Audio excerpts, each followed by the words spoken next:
Starting your vegetables from seed can save you a lot of money. You can do it even though you don't have a greenhouse outside.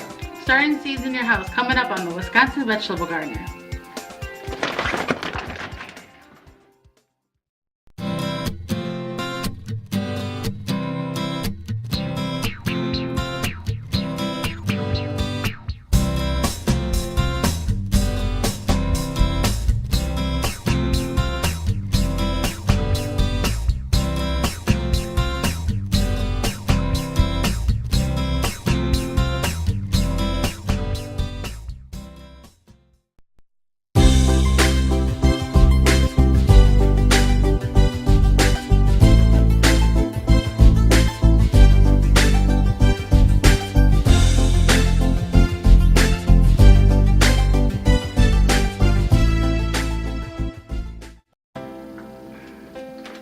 Welcome to the Wisconsin Vegetable Gardener. I'm Joey Baird. This show is dedicated to the average gardener, simple home living, and using what you already have. Well, it's the middle of winter, and I know you're starting to think about planting that garden. Well, there's a few places in the house where you can get a jump start and get your seeds in some soil now. One of the places is in the basement. Now you want to be careful because it's dark in the basement. You want to have a good set of growing lights like we have here. And you want it to be climate controlled. Our basement is not climate controlled, so we have to be very cautious of when we put the seeds down here. We usually start them upstairs, and we'll bring them down here once they've established some growth. But we've got a lot of set up here. We've got our hanging pots over here. We've got a couple of shelves with watering cans and our accessories up there, and we've got all our empty containers to start seeds in. You don't have to have a large area in the basement, just a little corner. Now we're going to go upstairs and I'll show you a couple other places where you can start seeds at as well.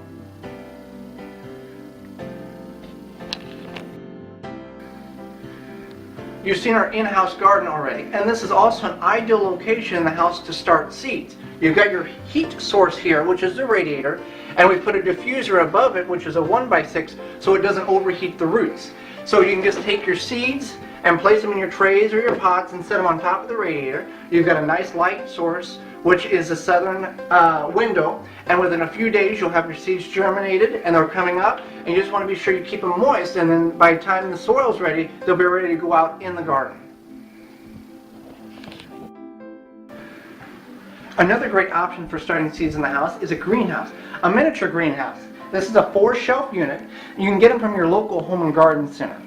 And the nice thing about shopping locally is you can talk to them and find out if they have discounts available online through their Facebook. Even sometimes they provide it through their email. They run between $30 and $60 depending on how many shelves you get. You just snap it together real easy. It's a plastic frame with some metal rods and a shelf, mesh shelf there. And you'll put it next to a southern facing window. And even on a really cool day, it gets extremely warm in here. And you can see the moisture build up on top. Now, every couple of days, once your seeds have germinated, you want to make sure you have plenty of moisture for them. You want to rotate your trays because they'll grow towards the light source. So you just twist the trays around every couple of days and you'll be good. You don't want this by a real hot heat source because you want the sun naturally to warm the inside of it. And it's a great way to start seeds, whether you have children or grandkids, and you can see what's going on in there, and you can get a jump start on everybody else in your neighborhood when it comes to starting to put seeds in the garden come this spring. Basement window bay works great for once your plants have already established growth. Simply set them out there on a warm early spring day and you can cover them with a piece of plexiglass or some clear plastic, but bring them in at night, but it'll give them another dose of good sunlight.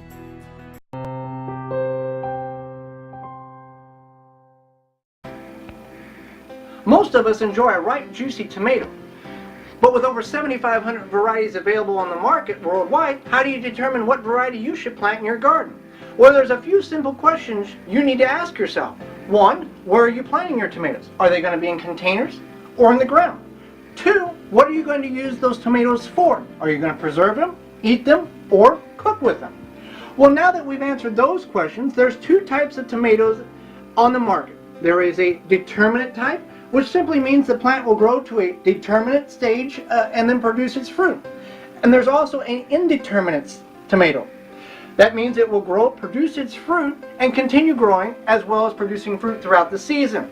Well, now that we've decided that, what type of seeds do you want to purchase? Do you want to purchase heirloom variety seeds, organically grown seeds, or hybrid seeds?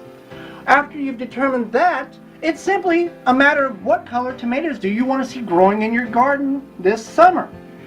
There's tomato colors ranging from black to purple to orange, red, and even white.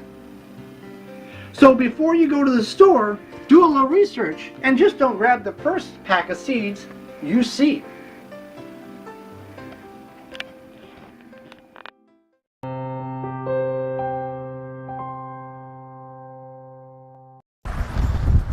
A camp chair is an enjoyable item to have, whether you're lounging around the yard or at a sporting event.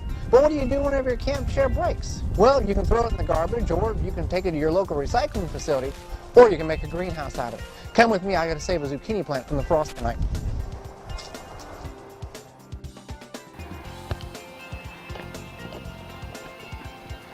So once your chair has gone to junk, what you want to do is you want to remove the fabric, and then if you have any structural pieces that are loose, you want to attach them with zip ties or string, because you need to hold its shape, not so much weight. So you want to turn the chair upside down and place it around the plant that you are wanting to protect. And then just force it down in the ground.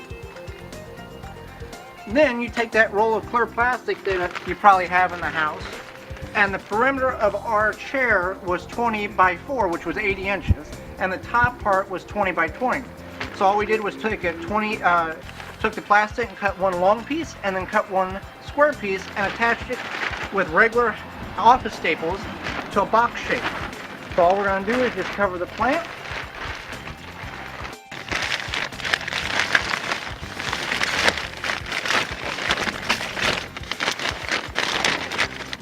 And then to get the bottom covered, you just want to take some mulch or some dirt and cover around the bottom so no cold air gets in there. And a simple way to add a little life to your plants, either before the season or after the season has already ended.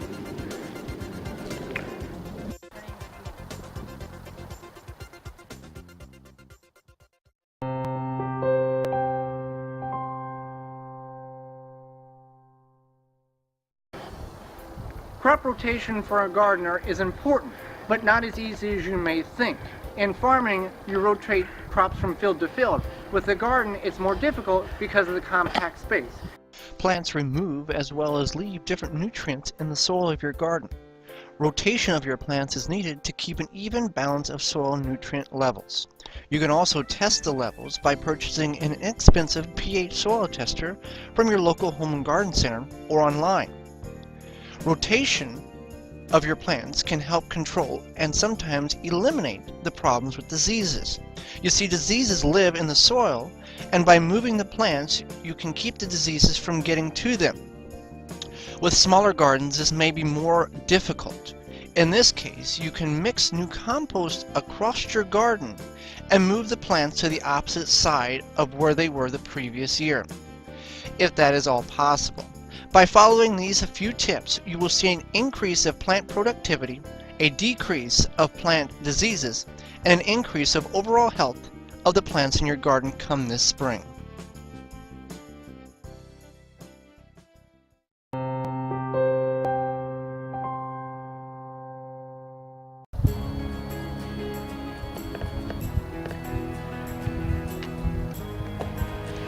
The quicker you get your seeds in the garden, the sooner you can have a bountiful harvest.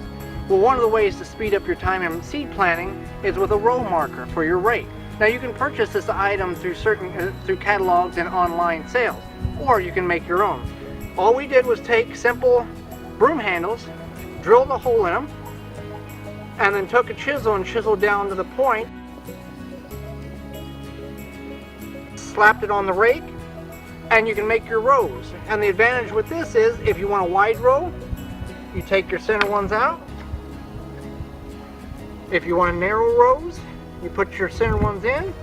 Quick, easy, inexpensive, and effective way to speed up planting in the garden.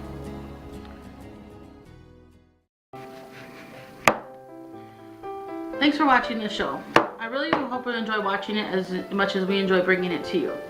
As you can see, there's many different places to start seeds in your home, and maybe there's some ideas that you have for starting seeds that we haven't thought of yet.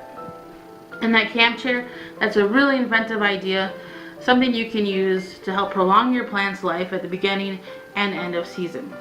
From all of us at the Wisconsin Vegetable Gardener, I'm Holly Baird, encouraging you to take a child gardening with you to help start growing those memories.